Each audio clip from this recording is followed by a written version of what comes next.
And just like that, another week is done. It's Memorial Day weekend here in the US, and today is Sunday, so I came up to school to kind of get this done, and Brody and his friend Grayson, who was in the teacher collab video, they came up with me today, and they're running amok in the school, playing toys all over the place, which is pretty fun.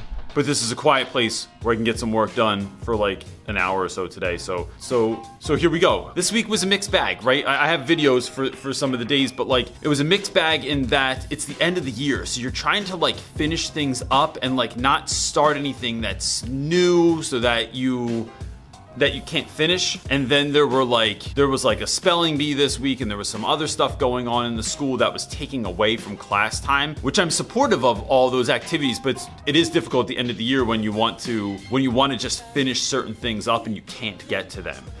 Because there's different other stuff going on. But I think a theme that has stood out to me this week that I'm thankful to be reminded of often is this idea that we're not in this alone, right? Like all of us are kind of going through this teaching world, and sometimes you're in your classroom and you feel like you're alone. You feel like the problems that you're dealing with are because you were not good enough, that no one else is having these problems, that you just suck. I just want to remind you that that's not the case, that like we all feel incompetent sometimes. And if people tell you they don't feel incompetent, either they're amazing or they're lying. And so just remember that as the year's coming to a close and you're looking back at like what you didn't accomplish or what didn't work this year, it's just a good reminder to remember that, you know, we're doing the best we can every day, and at least you're showing up, right? So like sometimes that's all you can hope for. But even I finished this week at a teacher conference. Well, let's go into the week first, and then I'm going to talk about that. So top of the week, here we go. It's Tuesday afternoon, and I'm in this weird back hallway, and I don't know if anyone else can hear me, so this could get real weird real quick. But I wanted to do like a quick update because I haven't done like a regular weekly vlog in a while. And yesterday I tried to stay, but then kids needed help after school and I couldn't record. But I think this time of the year is really interesting, and I realized that I'm further ahead than some of you. Like the end of this is the last week I'll actually be teaching classes. Next week is just review, and the week after that is finals, and then I'm done. So I'm thinking a lot about the end of the year. What I'm thinking of is for the last 2 weeks I had to do testing. I had to do some kind of standardized testing called MAP testing 2 weeks ago. Last week we had to do the Keystone test, and then this week we're finally back, but we haven't read the book that we were reading for the last 2 weeks. And when we do testing, I don't give homework at all, and I typically don't do homework in general, but it was weird to come back from not reading this book to like having the kids like try to remember what we've been reading. So the way that I typically do that is if you go on sparknotes.com, there's a lot of brief little kind of boring videos about books. And so we watched just the beginning of it up until the point in which the book would pick back up. Lord of the Flies is about savagery. A group of schoolboys ends up on a desert island without adults after their plane crashes. And then we read it in character and we read it with music. And so that was the last 2 days, was really just finishing Lord of the Flies. I had short little question segments at the end of each of those days.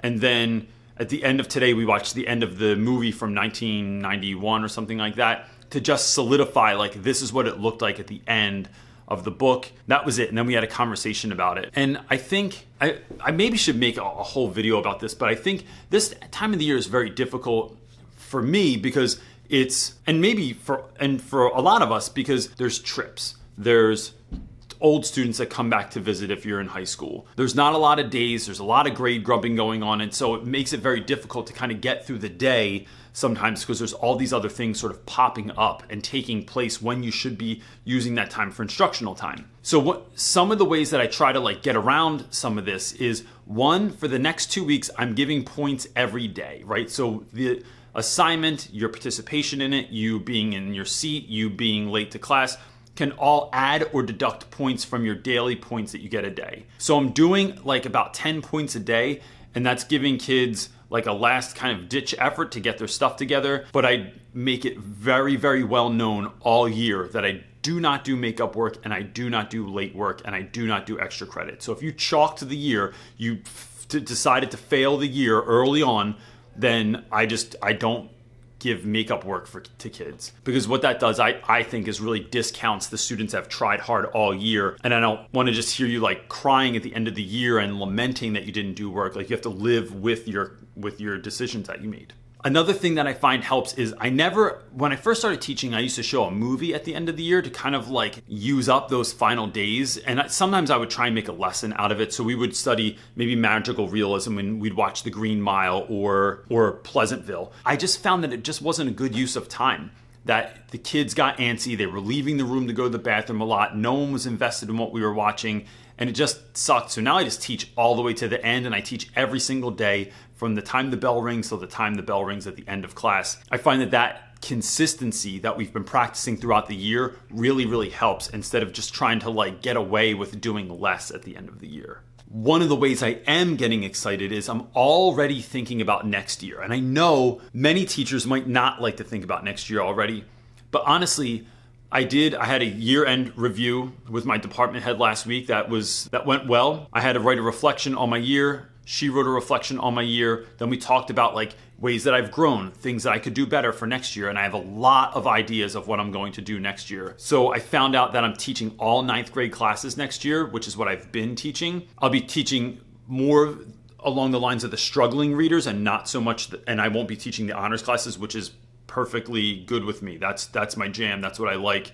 Those are kind of my people. And so one of the things I'm already trying to dream up is having speakers come in this year and talk to my class worked really well. And I'm looking forward to like doubling that number. I'd love to have 1 to 2 speakers a month come into my classroom. And I'm wondering how I can sort of like broaden my horizons. People that might be a good idea. One of the ideas that my department head had was she was saying how someone she knows is the CEO of their company and how they'd never read fiction books before. And they just started reading fiction books in the last year.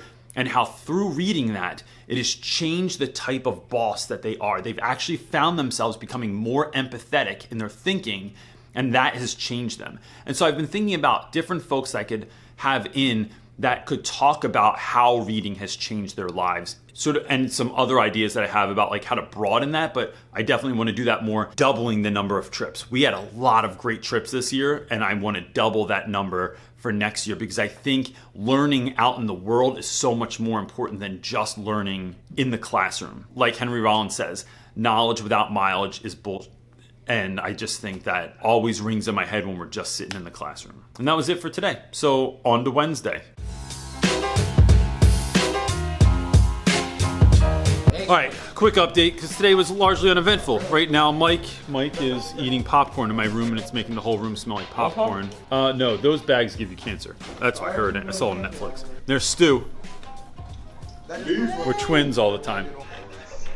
What up? Oh, am I even at? Yeah. David, stop playing music. The kids are playing music behind me, and I'm going to get demonetized on YouTube if they do that. So probably the most interesting thing that happened today was, well, it's independent reading day, so the kids are all reading quietly in class.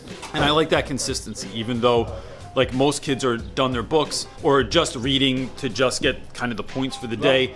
I think the consistency is the biggest piece there.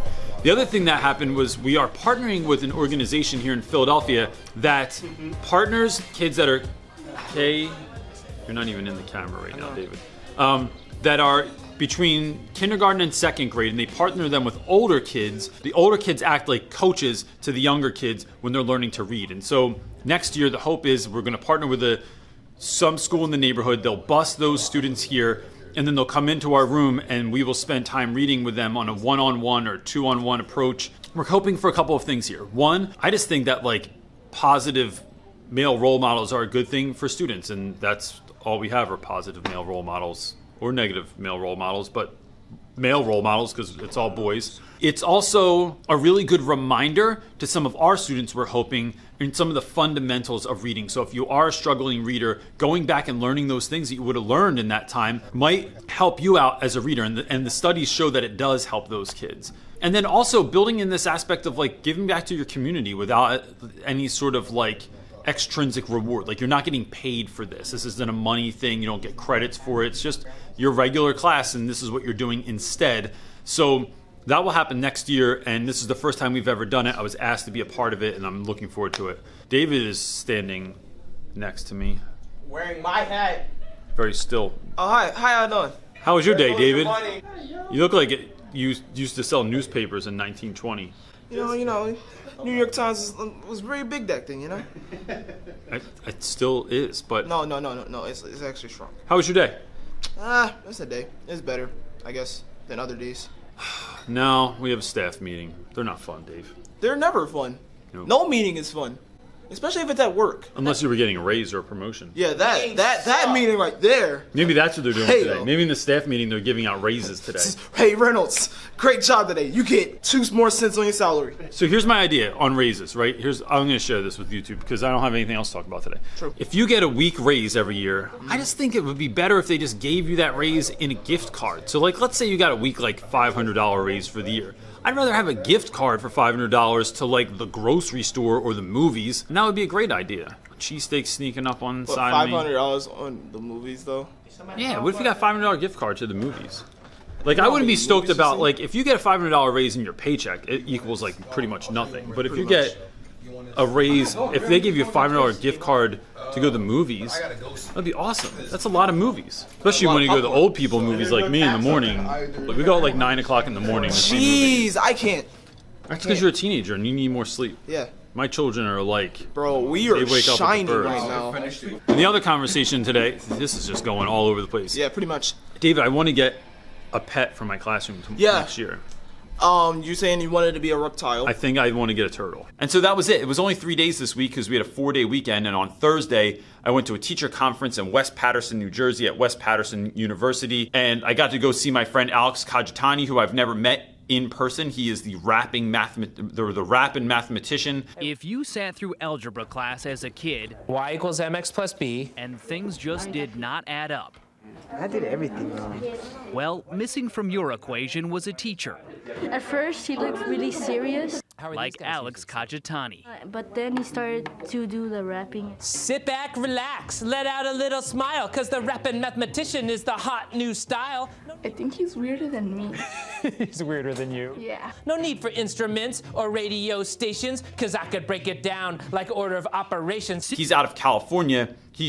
Was California Teacher of the Year. He has a really great website you could check out if you teach math called Multiplication Nation. He's on a mission to get all of the kids in the country, the world, the universe, something like that, to learn their multiplication tables. And he talks about how that's really empowering for students, and it's this source of constant struggle for kids that like he wants to help, to aid with kids learning that. So it was great. I got to go see him do a keynote. I got to go a bunch of breakout sessions. I got to meet a lot of other teachers.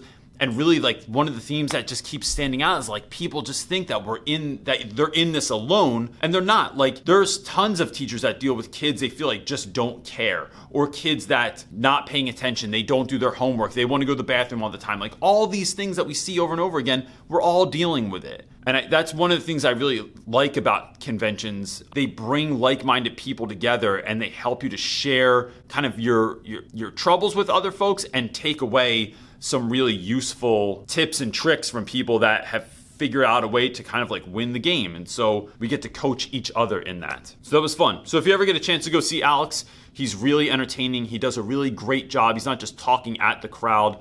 I really feel like he's very genuine about the things that he talks about. So you can follow him on Facebook, or he has a YouTube channel now. It's worth your time and effort, especially if you teach math. There's a bit more there, because I'm not going to teach math because there's a reason I teach English, because I use Siri for math all the time.